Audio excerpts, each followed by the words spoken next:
नमस्ते। आज हम एक ऐसी कहानी पर बात करने वाले हैं जिसमें ग्लैमर है, बेहिसाब दौलत है, बहुत बड़ी महत्वाकांक्षाएं हैं और एक जबरदस्त पतन भी। ये कहानी है भारत के सबसे चर्चित कारोबारियों में से एक विजय माल्या की। तो चलिए सीधे मुद्दे पर आते हैं। देखिए, एक तरफ थे विजय माल्या, जिनकी पहचान थी किंग ऑफ गुड टाइम्स, मतलब पार्टियां, रेस के घोड़े, एक शानदार आलीशान जिंदगी। और फिर दूसरी तरफ है आज की सच्चाई। आज उन्हें कहा जाता है भगोड़ा आर्थिक अपराधी। तो सवाल यही उठता है कि आखिर ये बदलाव हुआ कैसे? एक बिजनेस टाइकून जो कभी भारत की सफलता का प्रतीक था, वो एक भगोड़ा कैसे बन गया? आइए इसी पूरी कहानी को समझते हैं। हर कहानी की एक शुरुआत होती है। विजय माल्या की कहानी शुरू हुई एक बहुत बड़ी कारोबारी विरासत से, जिसे उन्होंने सफलता की नई ऊंचाइयों पर ले जाने का सपना देखा था।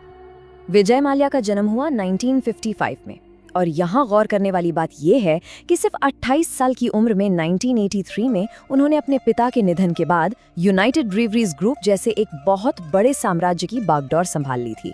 सोचिए, इतनी कम उम्र में इतनी बड़ी जिम्मेदारी। और उन्होंने सिर्फ विरासत को संभाला ही नहीं, बल्कि उसे कई गुना बढ़ा भी दिया। उन्होंने यूनाइटेड ब्रीवरीज को भारत की सबसे बड़ी शराब कंपनी बना दिया, किंगफिशर को एक ग्लोबल ब्रांड के तौर पर खड़ा किया और फिर इंजीनियरिंग और फर्टिलाइजर जैसे कई अलग अलग सेक्टर्स में भी अपना कारोबार फैलाया। सही मायनों में ये उनके कारोबार का सुनहरा दौर था।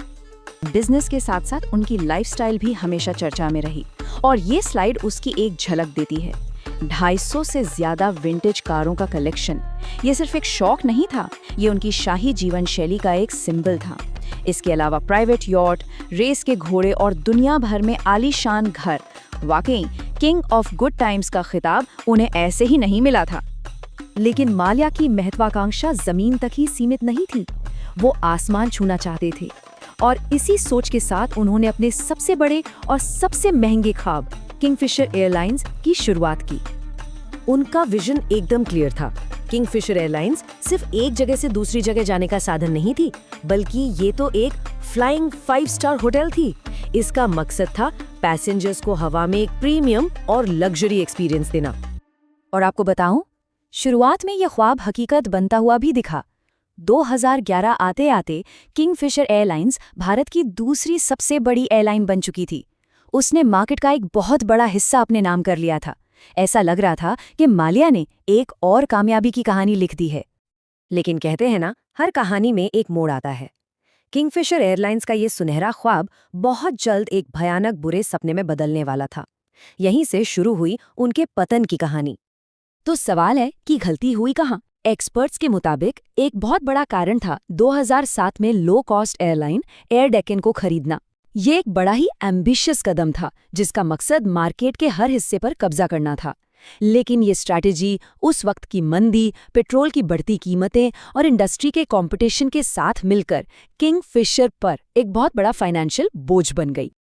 अब इस भारी भरकम बोझ को संभालने के लिए माल्या ने बैंकों से लोन लेना शुरू कर दिया। और ये कोई छोटी मोटी रकम नहीं थी। ये कर्ज बढ़ते बढ़ते पहुंच गया 9,000 करोड़ रुपए पर। 9,000 करोड़! ये एक चौंका देने वाला आंकड़ा था, जिससे साफ पता चल रहा था कि एयरलाइन की हालत कितनी ज्यादा खराब हो चुकी थी। तो ये पतन हुआ कैसे? स्टेप बाय स्टेप समझते हैं। पहला कदम, एयर डेक्कन का वो महंगा सौदा। दूसरा, भारी कर्ज का जाल जिसमें कंपनी फंसती चली गई। तीसरा, कंपनी दिवालिया हो गई और कर्मचारियों की सैलरी तक बंद हो गए। और आखिर में अक्टूबर 2012 में किंगफिशर एयरलाइंस का लाइसेंस ही रद्द कर दिया गया। एक ख्वाब का एक दुखद अंत। एयरलाइन तो डूब गई, लेकिन माल्या की मुसीबतें यहीं खत्म नहीं हुईं। अब शुरू हुई कानूनी लड़ाई और उनके भारत से भागने की कहानी। उन पर बहुत गंभीर आरोप लगे। बैंकों का 9,000 करोड़ रुपए का कर्ज नहीं चुकाना, धोखाधड़ी और मनी लॉन्ड्रिंग। अब ये मामला सिर्फ एक बिजनेस फेलियर का नहीं था, ये एक क्रिमिनल केस बन चुका था। और जैसे ही बैंकों और कानूनी एजेंसियों का शिकंजा कसने लगा, मार्च 2016 में विजय माल्या भारत छोड़कर लंदन चले गए। इस एक कदम ने उनकी इमेज को हमेशा हमेशा के लिए बदल दिया। भारत सरकार ने उन्हें भगोड़ा आर्थिक अपराधी घोषित कर दिया। तो आज क्या स्थिति है और ये पूरी कहानी हमें क्या सिखाती है? चलिए अब जरा आज की स्थिति और इससे जुड़े कुछ जरूरी सवालों पर एक नजर डालते हैं। आज की लड़ाई का जो सेंट्रल पॉइंट है वो है ये शब्द प्रत्यर्पण, यानी एक्स्ट्राडिशन। इसका मतलब होता है जब एक देश किसी आरोपी को दूसरे देश को सौंपता है ताकि उस पर कानूनी कार्रवाई हो सके। भारत सरकार 2018 से ही ब्रिटेन की अदालतों में माल्या के प्रत्यर्पण की लड़ाई लड़ रही है, लेकिन कानूनी दांवपेच की वजह से इसमें लगातार देरी हो रही है। लगभग 9 साल की चुप्पी के बाद हाल ही में माल्या ने अपनी तरफ की कहानी भी सामने रखी है। उनका दावा है, मैं भागा नहीं था, मैं बैंकों का पैसा चुकाने को तैयार हूं। हाँ, उन्होंने भारत लौटने के लिए एक निष्पक्ष सुनवाई और सम्मानजनक जीवन की गारंटी जैसी कुछ शर्तें जरूर रखी हैं। तो इस सब से हम क्या सीख सकते हैं?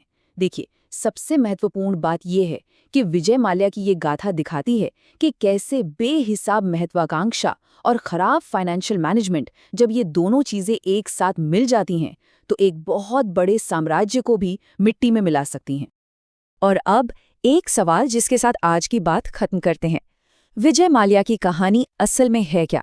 क्या ये एक बहुत बड़ी कारोबारी चूक थी जहां महत्वाकांक्षा हकीकत से कहीं आगे निकल गई, या फिर ये एक सोची समझी और जानबूझकर की गई धोखाधड़ी थी? इसका जवाब शायद वक्त ही देगा।